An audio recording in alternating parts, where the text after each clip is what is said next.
ఇవాళ తెలంగాణ రాష్ట్ర వ్యాప్తంగా ఉన్నటువంటి బీసీ బిడ్డలందరూ కూడా తమకు రిజర్వేషన్ కావాలని డిమాండ్ చేస్తున్న విషయం మీకు తెలిసిందే.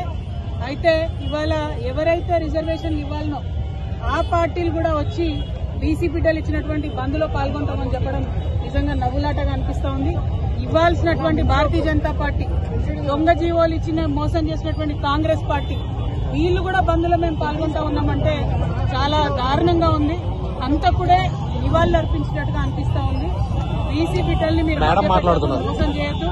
మీరు అనేక కాదు, స్వతంత్రం వచ్చినప్పటి నుంచి అనేక సందర్భాల్లో ఎప్పుడు బీసీల reservation issue ముందొచ్చినా Bharatiya Janata party, Congress party పదే పదే పదే బీసీలను మోసగించారు. ఇంకా కుదరదు. ఇప్పుడు తెలంగాణ బీసీ బిడ్డలు పట్టుబట్టిండ్రు. ఈ తెలంగాణ బీసీ బిడ్డల పంతం దేశవ్యాప్తంగా ఉన్నటువంటి బీసీలకు కూడా లాభం జరిగేటటువంటి అంశం తప్పితే ఇంకోటి కాదు. ఎట్లా అయితే తెలంగాణ ఉద్యమం చేసినామో మరో ఉద్యమం, మరో బీసీ తెలంగాణ ఉద్యమం చేపడతాం. ఖచ్చితంగా 42% రిజర్వేషన్ సాధించేంత వరకు కూడా వెంటబడతాం. ఇవాళ తెలంగాణ జాగృతి యునైటెడ్ పూలే ఫ్రంట్ ఆధ్వర్యంలో హైదరాబాద్ చౌరస్తా అంతా కూడా బంద్ చేస్తున్నాం. పెద్ద ఎత్తున ఇవాళ బంద్ని జయప్రదం చేయవలసిందిగా ప్రజాస్వామ్యవాదులందరినీ కూడా నేను కోరుతా ఉన్నాను. ఎందుకంటే పదే పదే రాజకీయ పార్టీలు ఒక వర్గాన్ని మోసం చేయడం మంచిది కాదు.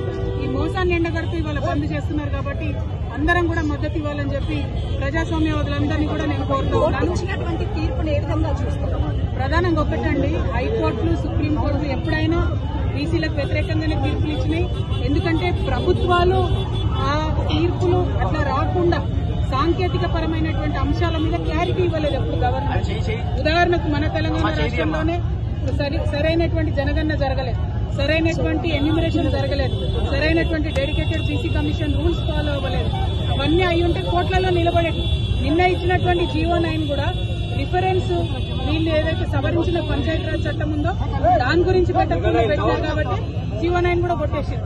అంటే చిత్తశుద్ధి లేదు పార్టీలకని తెలుస్తా ఉంది. కాబట్టి ఒకటే రిక్వెస్ట్ చేస్తున్నాం, కాంగ్రెస్ పార్టీ అయినా భారతీయ జనతా పార్టీ అయినా మీరు బీసీ బిడ్డల్ని మోసం చేయడం, మభ్యపెట్టడం మానేయండి. ఎన్నికలు ఇంకో 5-6 నెలలు కాకపోయినా ఏం ఒరిగేది లేదు, నష్టమేం లేదు.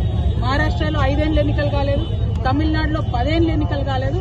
అప్పుడే బీసీలకు రిజర్వేషన్లు వచ్చినాయి కాబట్టి ఆ విధంగా ప్రయత్నం చేయాలని చెప్పి నేను కోరుతా ఉన్నాం. యూపీఎఫ్ చైర్పర్సన్ గారు